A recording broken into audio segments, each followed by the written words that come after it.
नवरात्रि के तीसरे दिन माँ चंद्रघंटा स्वरूप की पूजा होती है। चंद्रघंटा देवी का स्वरूप तपे हुए स्वर्ण के समान कांति में है। चेहरा शांत एवं सौम्य है और मुख पर सूर्यमंडल की आभा छिटक रही होती है।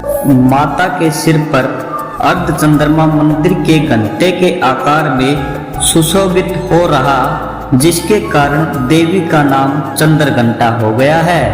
अपने इस रूप से माता देवगन संतों एवं भगतजन के मन को संतोष एवं प्रसन्न प्रदान करती है। माँ चंद्रघंटा अपने प्रिय वाहन सिंह पर आरूढ़ होकर अपने 10 हाथों में खड्ग, तलवार, ढाल, गदा, पाश, त्रिशूल, चक्र, धनुष भरे हुए तरकस लिए मंद मंद मुस्कुरा रही होती है। इस देवी की कृपा से साधक को अलौकिक वस्तुओं के दर्शन होते हैं, दिव्य सुगंधियों का अनुभव होता है और कई तरह की ध्वनियां सुनाई देने लगती है। इन अक्षणों में साधक को बहुत सावधान रहना चाहिए। इस देवी की आराधना से साधक में वीरता और निर्भयता के साथ ही सौम्यता और विनम्रता का विकास होता है।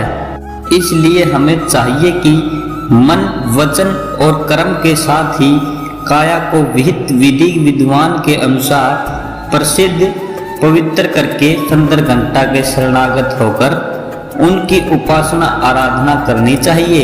इससे सारे कष्टों से मुक्त होकर सहज ही परम पद के अधिकारी बन जाते हैं। यह देवी कल्याणकारी है। माँ चंद्रघंटा की पूजा करने से जातक के सभी पाप नष्ट हो जाते हैं और जन्म जन्म का डर समाप्त हो जाता है और जातक निर्भय बन जाता है। माता चंद्रघंटा की कथा। देवताओं और असुरों के बीच लंबे समय तक युद्ध चला। असुरों का स्वामी महिषासुर था और देवताओं का इंद्र। महिषासुर ने देवताओं पर विजय प्राप्त कर इंद्र का सिंहासन हासिल कर लिया और स्वर्ण लोक पर राज करने लगा। इसे देखकर सभी देवतागण परेशान हो गए और इस समस्या से निकलने का उपाय जानने के लिए त्रिदेव ब्रह्मा, विष्णु और महेश के पास गए।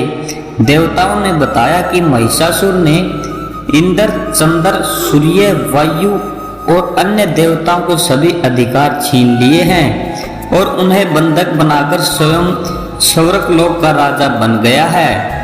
देवताओं ने बताया कि महिषासुर के अत्याचार के कारण अब देवता पृथ्वी पर विचरण कर रहे हैं और स्वर्ग में उनके लिए स्थान नहीं है। यह सुनकर ब्रह्मा, विष्णु और भगवान शंकर को अत्यधिक क्रोध आया। क्रोध के कारण तीनों के मुख से ऊर्जा उत्पन्न हुई।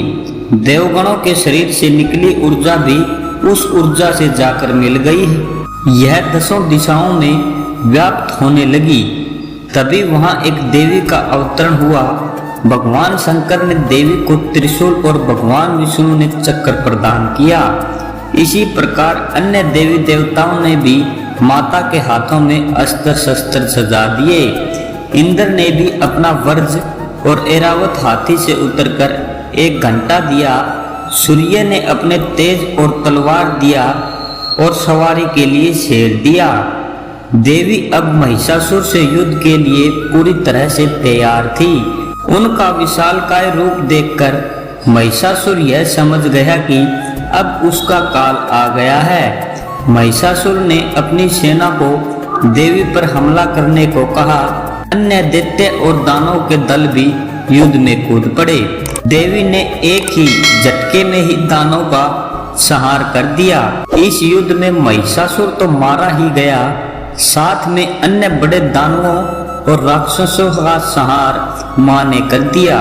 इस तरह माँ ने सभी देवताओं को असुरों से अभयदान दिलाया। नवरात्रि के तीसरे दिन माँ चंद्रघंटा की पूजा की जाती है।